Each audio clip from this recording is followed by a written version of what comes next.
journey is a kind of a long, convoluted one. I'll make it super short, but I actually, after graduate school, I started my career in finance, and I was working, and I realized I was a bit of a square peg in a round hole, and I was kind of watching the marketing teams.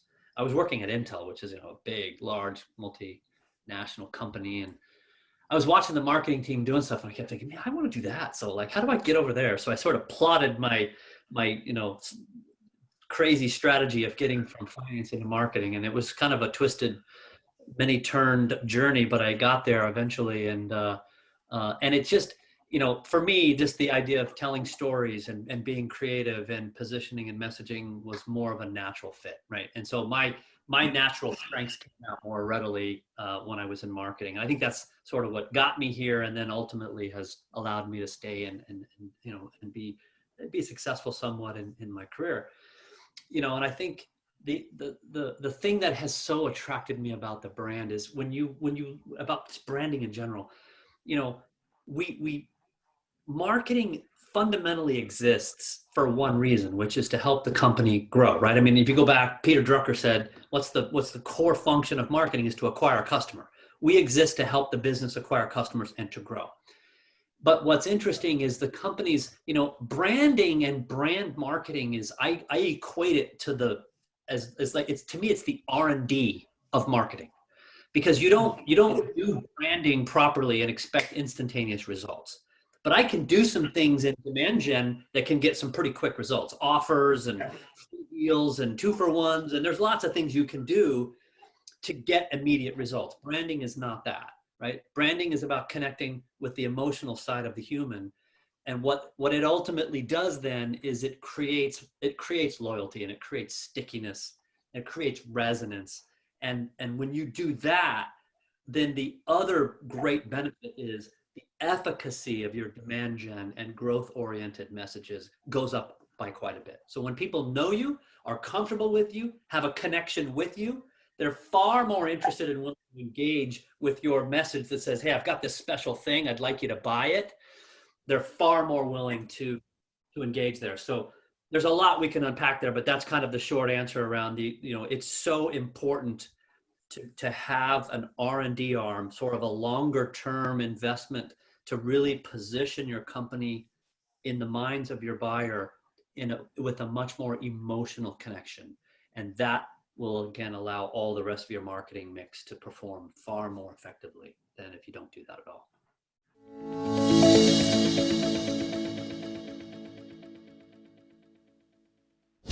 Yeah, that's a great question. And, we don't, branding doesn't have to be big budget, Super Bowl commercials, massive media dollars going into stuff.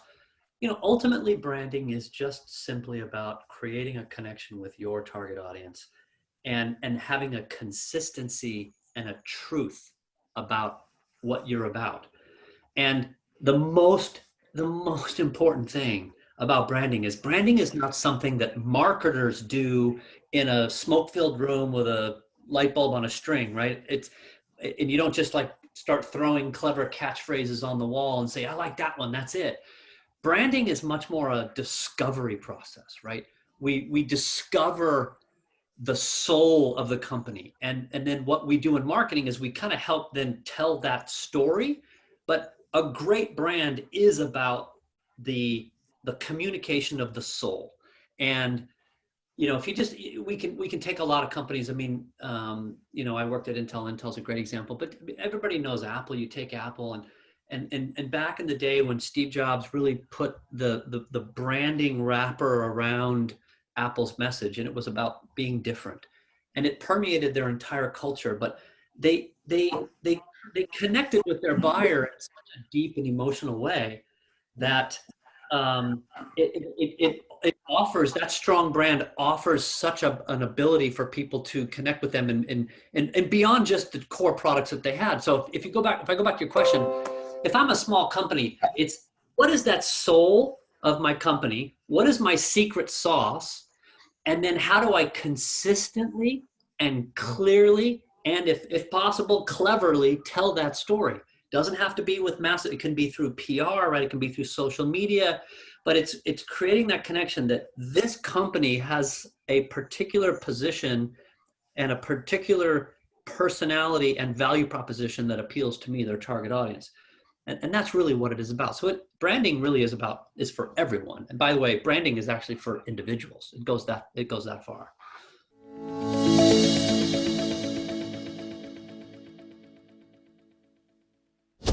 Yeah, it was one of those career moments, but I had about an hour and a half with Steve. So me and my boss, who at the time was the CMO of Intel, and then Steve and Phil Schiller, who was the head of marketing, still is the head of marketing for Apple.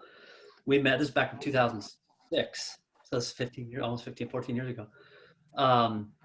It was amazing because I had to come in and present, hey, here's how we're going to co-market together. This is when Apple decided to switch from and put Intel inside of its Macintosh computer line. And so I was going in and say, here's how we're going to co-market together. And we had all these plans and all these ideas. And, we spent a ton of time in just hearing Steve just kind of talk about brand and talk about what he wants to do and how he wants to connect with his users and the kind of the rules of the road for him was a fascinating experience. It was a fascinating experience, and I was furiously taking notes, and it's a session I'll never forget. But he was incredibly polite, but very forceful at the same time.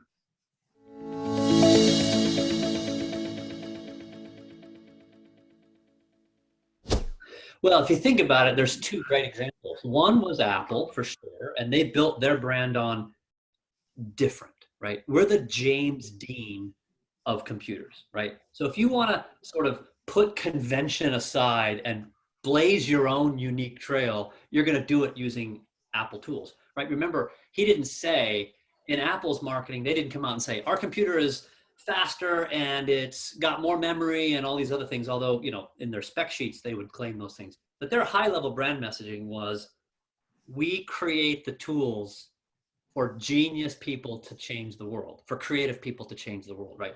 They basically, that was the emotion. They're like, hey, that's me, man. I want to be somebody who changes the world. I don't want to be like everybody else. And, so it was that sort of emotional connection at the high level that says, our products are tools for you to make a difference in the world, right? That's not how people talked about computers, right? People talked about computers was this fast, it had this much memory, and batteries were lasted this life. That's how people talked about it. And Steve's like, I don't care about that.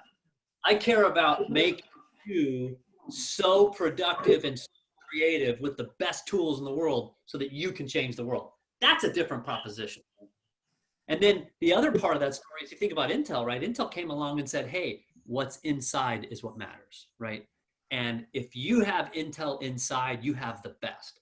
And we created a very powerful emotional connection of assurance with our audience that, hey, you look down on that computer, even though it's not an Intel computer, but you see that sticker that says Intel inside, I feel like it's got the best product inside, and that sort of emotional assurance was how Intel built its brand, even though it wasn't directly selling to the buyer.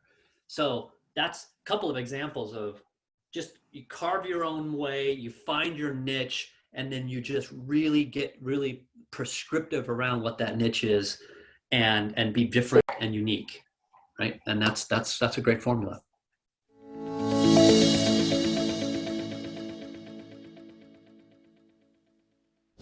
Yeah, well, it's a great question. When I came in and the company's, it was when I started, the company was almost 20 years old, but they hadn't really spent a lot of time on crafting that narrative.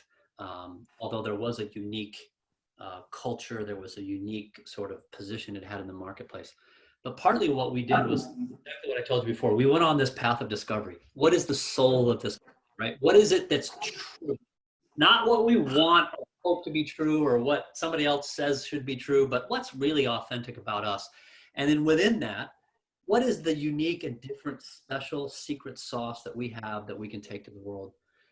So we went through this very detailed process, but it ultimately led us to a very clear and true and powerful statement, which is we champion your identity to create secure and extraordinary digital experiences. So the first part of that statement is who we are. We're the champions of identity. We champion your identity, right? And the second part of that statement is what we're about. And we're about creating secure and extraordinary digital experiences for our customers. And so that is a unique, and it's true because if you look at things like how we treat our customers, our NPS scores, the reputation we have in the marketplace, we really are a champion of our customers. We're very, very customer driven, and the data is backs that up. It's not just a statement, right? I mean, here's a great example. You could have walked into Enron's headquarters many years ago when Enron was a thing, and right on the wall as you walk in the lobby of the headquarters building was their statement, and core to their statement was integrity, right? Well, so you can say, people can say whatever they want to say, right? And they're all platitudes, right? What we came up with, again, it is so true because it's backed up by an enormous amount of data and all of the research we did and all of the interviews and talked to customers and partners and talked to employees and looked at what, the feedback we've been getting from the marketplace, and basically came back and said, this is what's true about us. This is who we are and what we're about. Now let's go make sure we're consistent and clear and really clever in how we tell that story to the market, because it'll resonate, right? There's an emotional connection. People want to be championed. They want to know that there's somebody that's championing them and their identity. They want to, there's things we can do, but as we have just embarked on this journey, we're going to tell that story and we're going to be very relentless. And the fact that it's true, and now that we're telling the story clearly, is going to, I think it'll be a recipe for great success for us.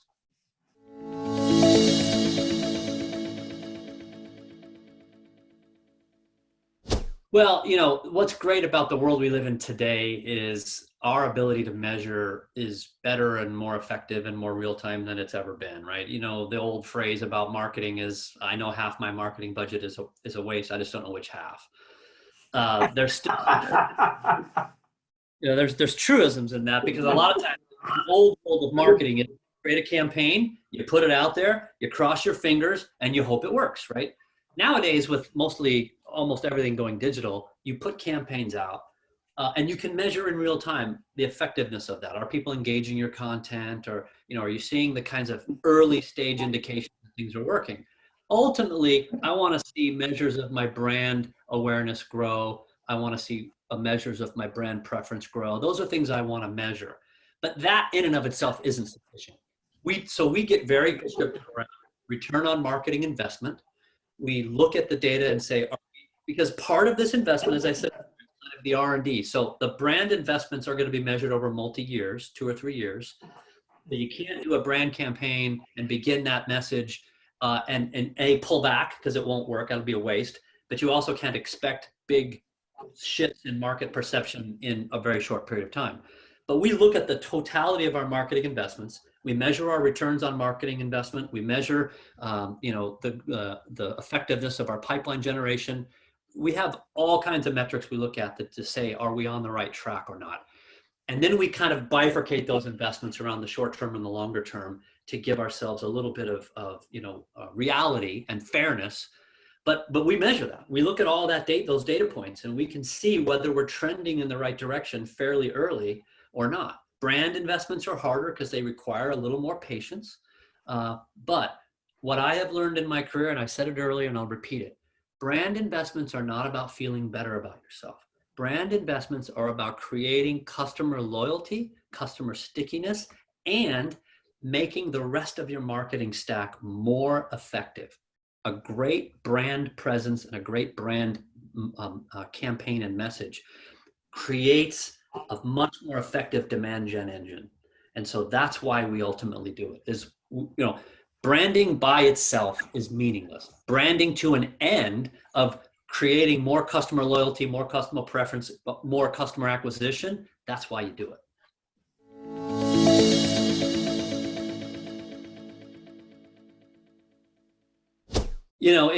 I agree. So we've kind of, the pendulum has swung very aggressively towards the science part of marketing. And it's probably never going to go back completely, and that's okay. But great marketing still is a blend of science.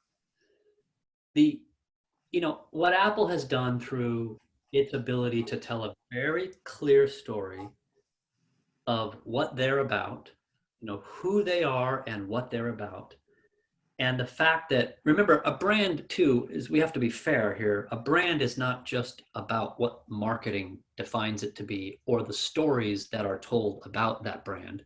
It's really the sum total of experience the customer has with the company. So that's inclusive of the product experience, of the customer support experience, and as well as the conversational experience that marketing and the company has with them through their advertising and marketing campaigns. So it's obviously it's a sum total of all of those experiences. And so, Apple is a great example, and Intel, where I worked, and many other great brands are great examples of creating a really good end-to-end experience, of which the storytelling is also a critical part of it. And so, one of the things I learned about Steve too, when I worked with him a little bit, was, he took it very seriously. Everything that he put out into the marketplace came through him. He didn't delegate the storytelling aspect of Apple at all. He was heavily involved. He had a weekly meeting with his agency partners and his marketing teams on where they were going with campaigns and so forth. He was very, very heavily involved because he understood at the end of the day that what I think the best leaders in the world understand, when you have a business, there's a lot of aspects to a business that you need to worry about, but there's only two that really make a difference and drive results. The first is innovation, and the second is marketing and communications, right? You have to have a product or a service that is innovative and that stands out and is quality. And then you have to be able to communicate that to the marketplace to attract and acquire customers. Everything else is a cost, right? This is a Peter Drucker quote, but everything else is a cost. You got to have legal, you got to have finance, you got to have HR. Yeah, you got to have all that stuff. But they don't fundamentally change the success of your business the way those two things do. Good innovation, good communications, and you've got a recipe for a successful business.